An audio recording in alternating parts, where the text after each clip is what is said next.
नमस्कार, एक बार फिर से स्वागत है आप सभी दर्शकों का इंडिया न्यूज पंजाब और हिमाचल के ई अधिवेशन के इस मंच पर। सुबह 11 बजे से लगातार जो हमने सिलसिला शुरू किया, तमाम दिग्गज जो कि अलग अलग पार्टियों से ताल्लुक रखते हैं, सत्ता पक्ष में है तो मंत्री पद संभालते हैं, उनकी भूमिका क्या, सरकार क्या कर रही, मंत्रालय क्या कर रहा, और अलग अलग पार्टियों के नेता भी अपनी तरफ से अपनी बात रखते चले गए। एक बार फिर से ई अधिवेशन में हम चर्चा को आगे बढ़ाते हैं इस नए सत्र में, जहां पर दो युवा हमारे साथ जुड़ेंगे जो कि सक्रिय राजनीति में सक्रिय भूमिका निभा रहे हैं। कांग्रेस से हमारे साथ आशीष बुटेल साहब जुड़ चुके हैं। बहुत स्वागत है आशीष बुटेल आपका इंडिया न्यूज पंजाब और उसके साथ साथ पंजाब हिमाचल के इस अधिवेशन के मंच पर।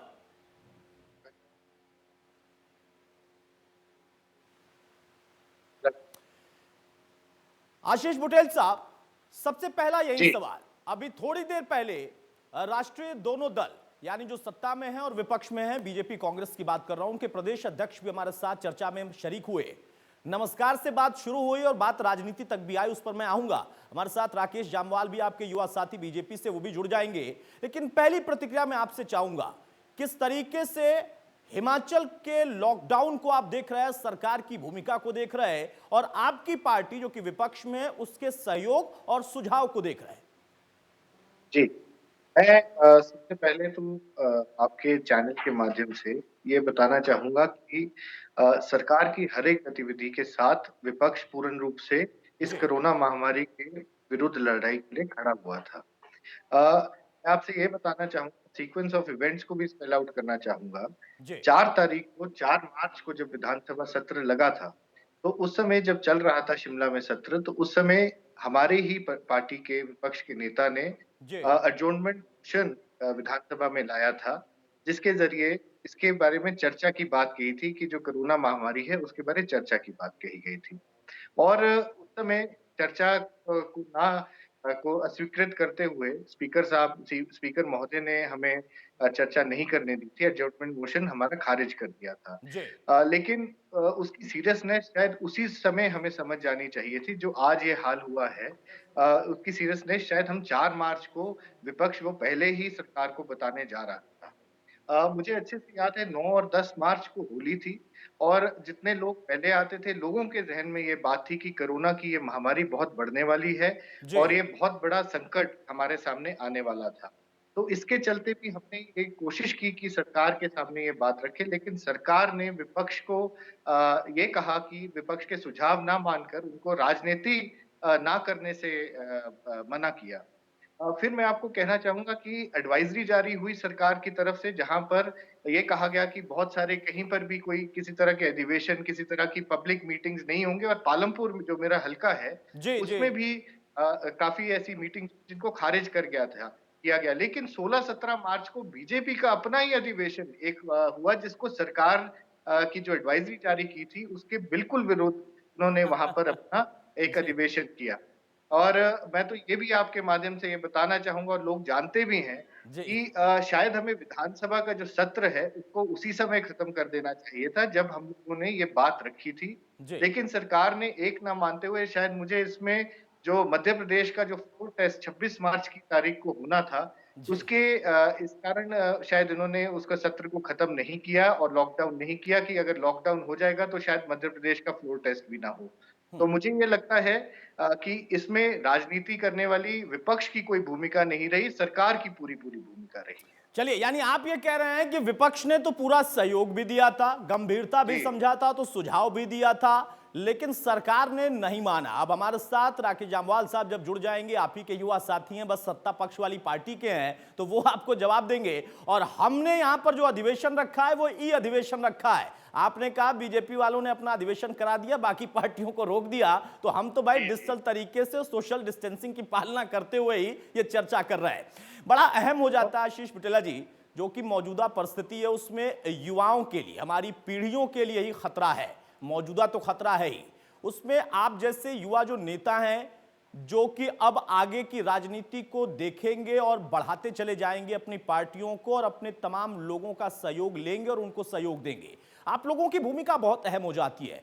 किस तरीके से हरियाणा में पार्टी से, दलगत राजनीति से ऊपर उठकर आप लोग जो युवाओं की टीम है, अलग अलग पार्टियों के हो सकते हैं, वो इन चीजों को थोड़ा सकारात्मक लेकर जा रहे हैं।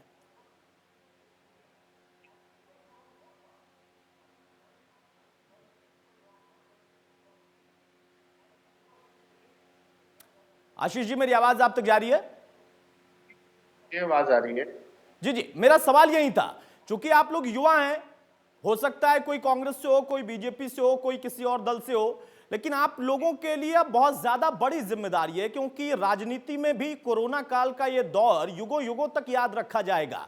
आप लोगों ने किस तरीके से व्यवस्था बढ़ाने की कोशिश की है, खासतौर से हिमाचल में दलगत राजनीति से ऊपर उठकर अपने तमाम जो युवा साथी हैं अलग अलग पार्टियों के, उनके साथ मिलकर? जी, मैं आपको आपके माध्यम से ये बताना चाहूँगा कि जी। आज भी और आगे भी और इससे पहले भी हमारी पार्टी पूर्ण रूप से सरकार के साथ इस महामारी के संकट को हराने के लिए लगी हुई है।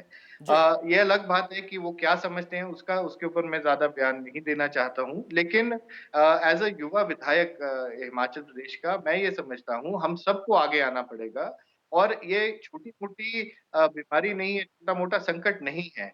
इससे बहुत से बड़े-बड़े देश, ऐसे बड़े डेवलप्ड नेशंस जूझ रहे हैं और मुझे लगता है कि हमारा भी जो आंकड़ा है हिमाचल प्रदेश का वो बढ़ता जा रहा है। मुझे लगता है कि हम लोगों को पूरी तरह से इसमें सहयोग देते हुए अपनी ज़िम्मेदारी समझते हुए युवाओं के प्रति हम लोगों को आगे आना चाहिए और ख़ासकर जो बेरोज़गारी इस कारण बढ़ेगी उसको देखते हुए हम लोगों का अपना-अपना योगदान इसमें होना चाहिए और जिस तरह से भी हम लोग अपने युवा साथियों के रोज़गार की बात कर सकें, उनके परिवार के पालन-पोषण की बात कर सकें, हम सबको आगे आना पड़ेगा जी। और मैं इस मत का हूँ कि चाहे सरकार किसी की भी हो, लेकिन अगर ठीक काम करेगी हम उनके साथ पूरे रूप से चलेंगे, ये मैं ठीक ऐसा है, कहना लेकिन चाहता लेकिन हूँ। आशीष बुटेला साहब, अब आप कह रहे हैं कि हम साथ में हैं और हम साथ दे रहे हैं, तो सरकार साथ ही नहीं लेना चाहती। अब आपके जो सहयोगी हैं युवा और सत्ताधारी दल से हैं, वो भी हमारे साथ जुड़ चुके हैं। बीजेपी के विधायक राकेश जम्वाल साहब भी हमारे साथ है।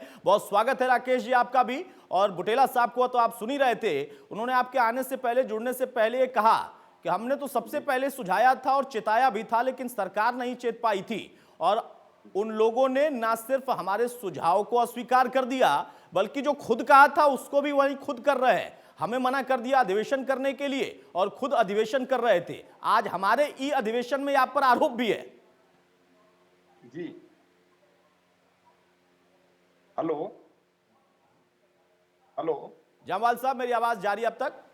हाँ, आ रही है जी, आ रही है आवाज। सर, मेरा सवाल था, और बुटेला साहब ने यह कहा अभी आपके जुड़ने से पहले कि सरकार को हमने सुझाव भी दिया था, हमने चेतावनी भी दी थी, सरकार मानी नहीं, सत्र भी चलाते रहे और उसके साथ साथ हमें अधिवेशन करने से मना किया, खुद उनकी पार्टी अधिवेशन कर रही थी। ये आप पर आरोप भी है। देखिए, मुझे लगता है कि इस वैश्विक महामारी कोरोना के चलते हम सब लोग, समाज के हर वर्ग ने इसमें सहयोग किया है। जब से ये महामारी हमारे देश में भी आई, प्रदेश में भी आई, हिमाचल प्रदेश में हमने, भारतीय जनता पार्टी ने जिस प्रकार से जब से ये कोरोना महामारी आई, लगातार इस महामारी को रोकने के लिए प्रयास किया है। जी। और भारतीय जनता पार्टी ने, कोई एक व्यक्ति भूखा ना सोए, कोई गरीब भूखा ना सोए, इसको लेकर लोगों तक राशन पहुंचाना, भोजन पहुंचाना, ये सारा काम भारतीय जनता पार्टी ने किया है। जी। और उसके साथ साथ लोगों को जागरूक करने का काम, और भारतीय जनता पार्टी ने मास्क बनाने का काम, मास्क बांटने का काम, लगभग 20 लाख से ज्यादा मास्क बनाकर इस हिमाचल प्रदेश में भारतीय जनता पार्टी के कार्यकर्ताओं ने बांटे हैं। जी। और उसके साथ साथ आर्थिक रूप से भी हम सरकार का सहयोग कर सकें, इसके लिए चाहे वो सीएम रिलीफ फंड हो, चाहे वो पीएम केयर हो, उसके लिए भारतीय जनता पार्टी ने लगभग हिमाचल प्रदेश में 10 करोड़ रुपया जो है वो इकट्ठा करके जमा करवाया है। जी। और उसके साथ हम इस महामारी के चलते जो कोरोना योद्धा हमारे हैं, चाहे वो डॉक्टर्स हो, चाहे पैरामेडिकल स्टाफ हो, चाहे वो पुलिस हो, चाहे वो सफाई कर्मचारी है, चाहे वो ड्राइवर्स हो, हमने उन सबको सम्मानित भी किया, उनका हौसला भी बढ़ाया है। लेकिन इस महामारी के चलते हमारे कांग्रेस के मित्र इस महामारी से लड़ने के लिए जहां इनको सहयोग करना चाहिए, वहां आज के इस मौके पर भी राजनीति करने से बाज नहीं आ रहे हैं। वो हिमाचल के लिए, इस देश के लिए बड़ा दुर्भाग्यपूर्ण है। लेकिन जामवाल साहब, आशीष बुटेल जी तो कह रहे थे, जो मैंने भी कहा कि वो आपको सहयोग देना चाह रहे हैं, सरकार ना तो सहयोग लेती है और ना ही उनका सुझाव स्वीकार करती है। बुटेल साहब जवाब देंगे आप, क्योंकि जामवाल साहब कह रहे हैं कि कम से कम ऐसे वक्त में तो राजनीति नहीं होनी चाहिए, और आप भी यही बात कह रहे थे, फिर भी दोनों एक दूसरे पर आरोप लगा रहे हैं।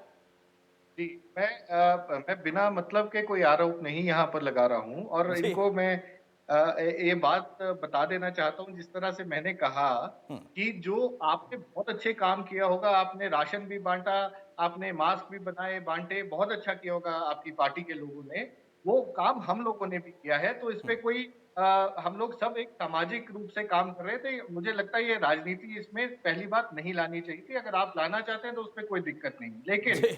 आपने ये कहा कि हमने ड्राइवर्स, डॉक्टर्स, इन सब लोगों को सम्मानित किया। मैं एक बात पूछना चाहता हूँ, अभी जो एसकेएफ नंदौन का ट्रांसफर हुआ, वो क्यों हुआ? आईजीएमसी के प्रिंसिपल का ट्रांसफर हुआ, वो क्यों हुआ? बिलासपुर के कांस्टेबल को किसी को मास्क पहनने को वो कहता है तो उसको उसको तंग किया जाता है, वो क्यों हो रहा है?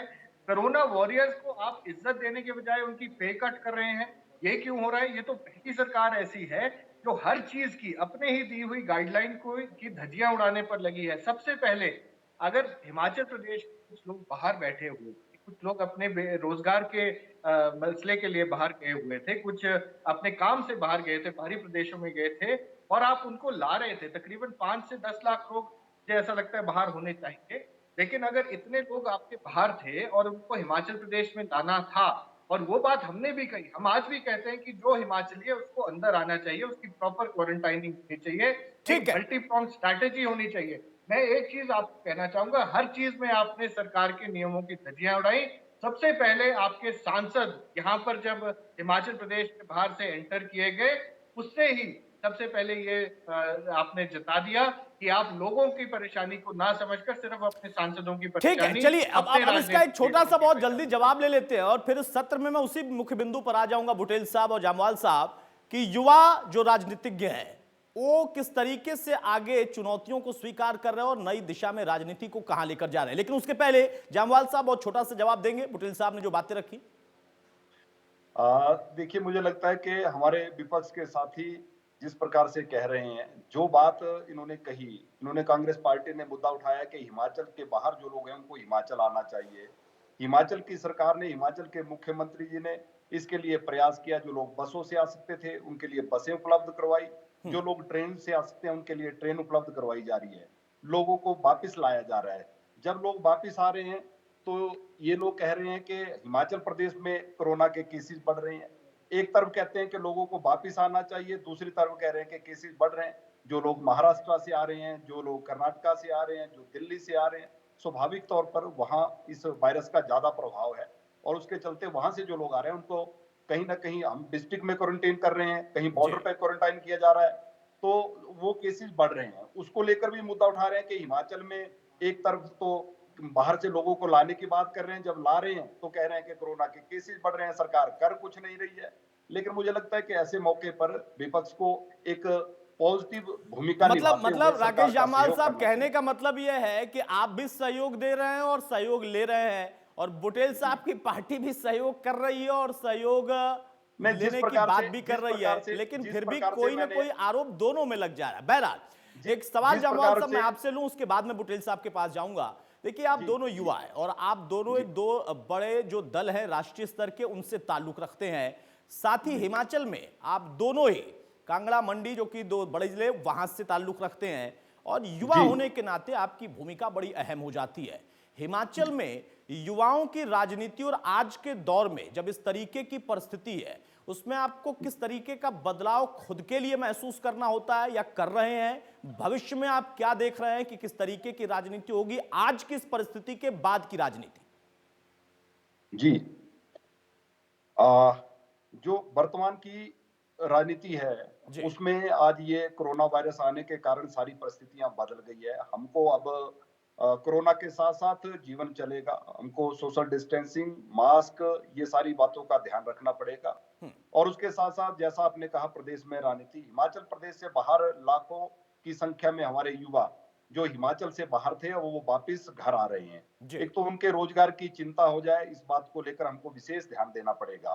हम्म। जो हिमाचल प्रदेश से बाहर हमारे युवा हैं, वो हिमाचल जो आ चुके हैं अब वो वापस हिमाचल से बाहर नहीं जाएंगे। बेरोजगार हैं, उनके रोजगार की चिंता करनी होगी।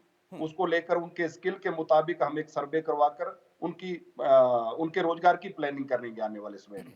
और हिमाचल में बेरोजगारी ना बढ़े, इसको लेकर 300 से ज्यादा हमारे जो फार्मा यूनिट है उनको शुरू कर दिया गया है। बाकी जी। उद्योगों को भी जल्दी से जल्दी शुरू किया जा रहा है। और माननीय प्रधानमंत्री जी ने जो 20 लाख करोड़ रुपए का जो पैकेज हिमाचल प्रदेश जो देश को दिया है, वो एक बहुत मील का पत्थर जो वो साबित होगा। उससे हमारे उद्योगों को भी बढ़ावा मिलेगा, उसके साथ साथ हमारी रोजगारी भी कम होगी।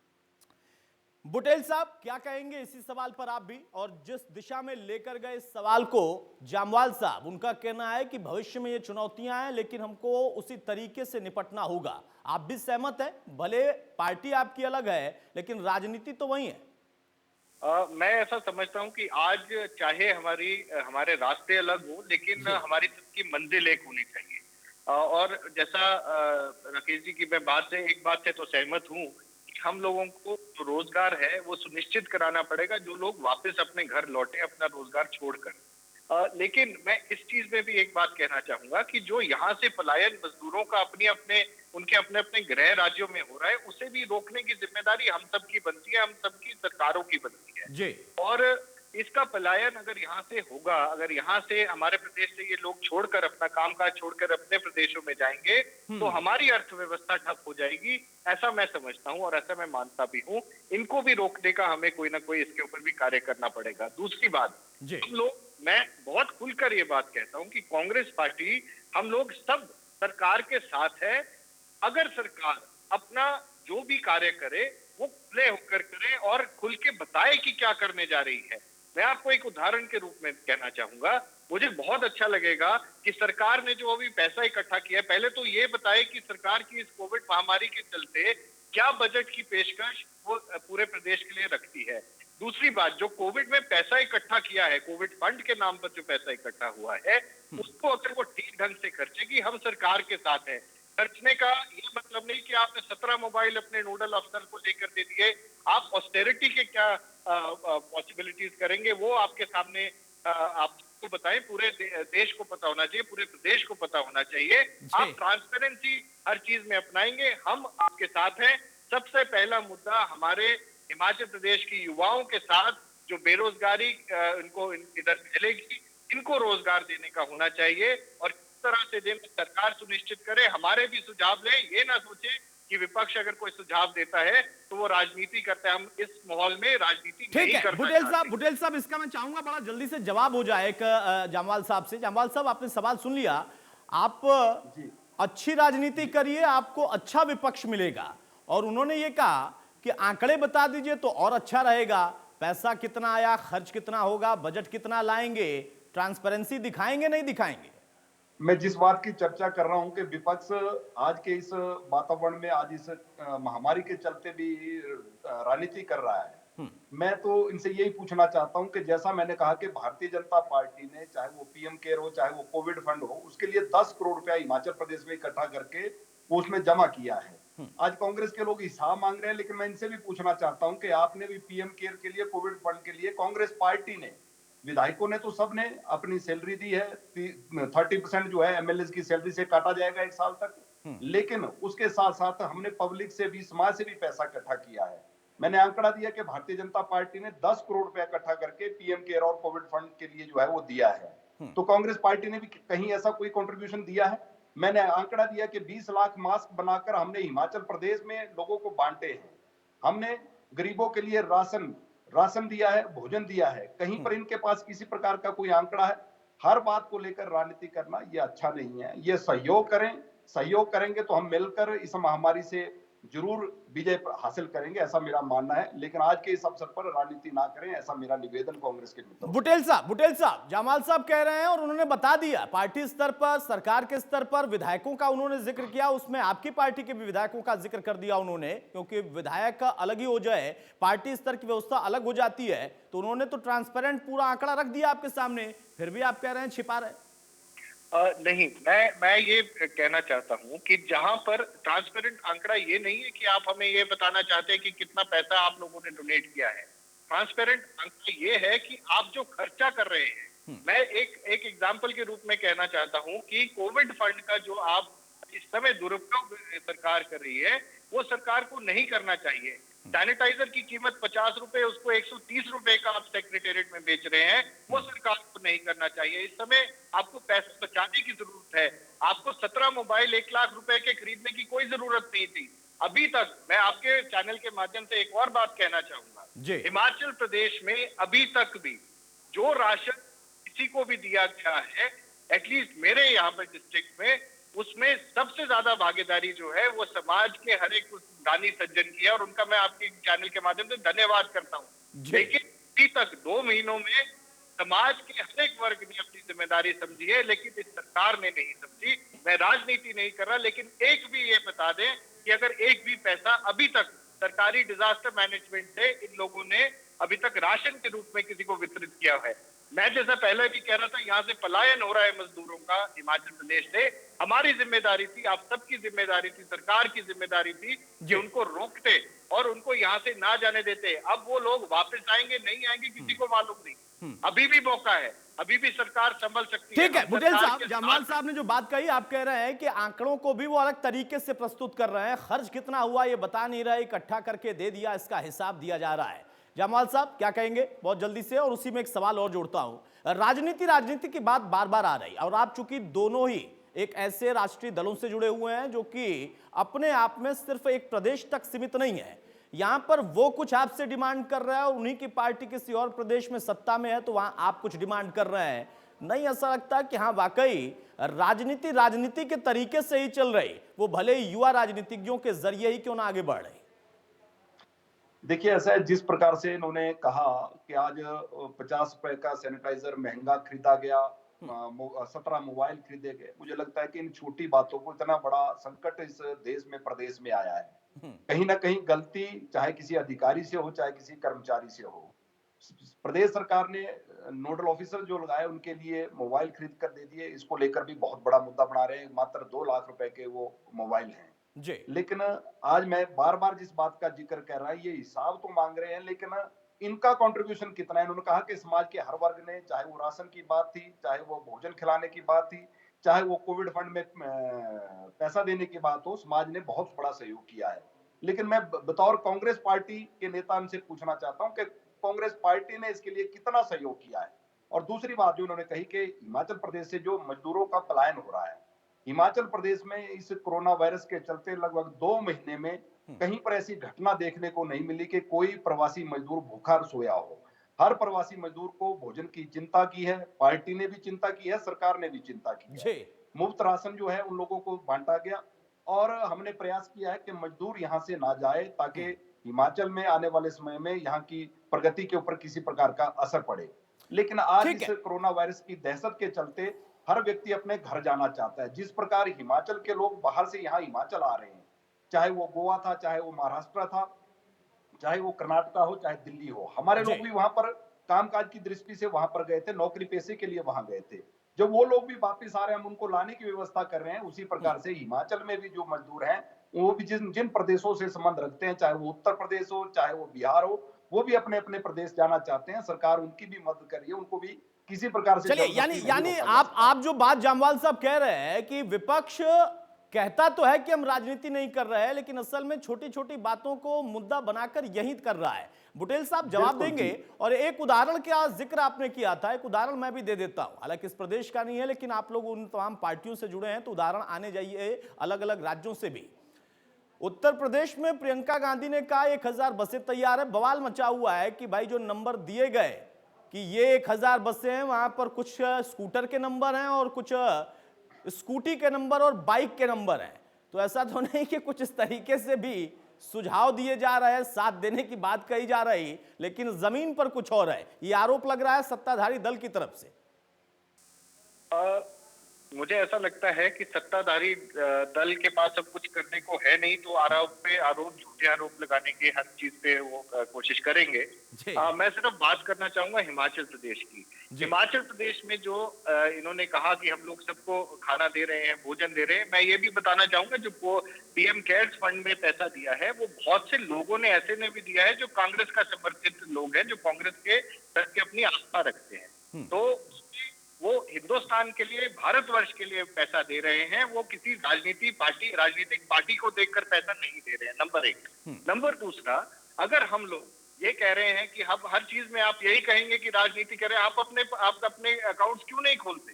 आपने अभी तक क्या इसमें क्या एक्शन लिया गया है कि जो आपने सैनिटाइजर की इतनी वहां पे खरीद की, जिसके अंदर आप लोग नहीं कर पाए? आपके 60 दिन आज हो गए आपके लॉकडाउन के तकरीबन। आपके पास वेंटिलेटर्स कितने हैं ये आप बताइए। आपने अभी तक कितने आईसीयू के बेड तैयार कर दिए हैं वो बताइए। और आप ये भी बताइए कि अभी तक क्वारंटाइन के सेंटर्स आपके तैयार क्यों नहीं है? आपके पास कितने क्वारंटाइनिंग बेड्स है? आपके कितने लोग बाहर से आने हैं? और हर रोज आप एक सुबह नोटिफिकेशन निकालते हैं और शाम को चेंज हो जाती है, चाहे वो स्कूल से लेकर हो, बच्चों की फीस से लेकर हो, शराब के ठेके हो, चाहे आपकी एपीएल की सब्सिडी हो। आपने तो इस तरह की यहाँ पे ऐसी सरकार पहली बार हम लोगों ने देखी जिसने कभी राशन के ऊपर भी लोगों के मुंह से उनका निवाला तक छीन लिया है। ऐसी ये सरकार हमारे सामने आई है। मुझे ये भी लगता है कि जो एपीएल आज आप कहते हैं कि टैक्स पेयर्स को हम राशन नहीं देंगे, सब्सिडी नहीं देंगे, हिमाचल प्रदेश में वीरभद्र सिंह जी की सरकार ने, कांग्रेस पार्टी की सरकार ने सबको, एपीएल के लोगों को भी आपको सब्सिडी देने की बात कही थी और सस्ता राशन देने की बात कही और ज्यादा अपना ऋण ले सकते हैं। मुझे ऐसा लगता है अगर इस चीज में आप फंसे रहेंगे तो आप सरकार, सेंट्रल गवर्नमेंट की बातों में मत आइए। आपके प्रदेश के मुद्दे अलग हैं। ठीक है, चलिए, अलग अलग प्रदेशों का मुद्दा अलग हो सकता है, लेकिन राजनीति करने का तरीका नहीं बदल सकता है। बहुत शुक्रिया बुटेल साहब आपका और जामवाल साहब आपका। तो मौजूदा दौर में देखिए, दो पार्टियों के जो कि सत्ता में है, विपक्ष में है, उनके युवा विधायक हमारे साथ जुड़े थे। नमस्कार से बात तो होती है, लेकिन बात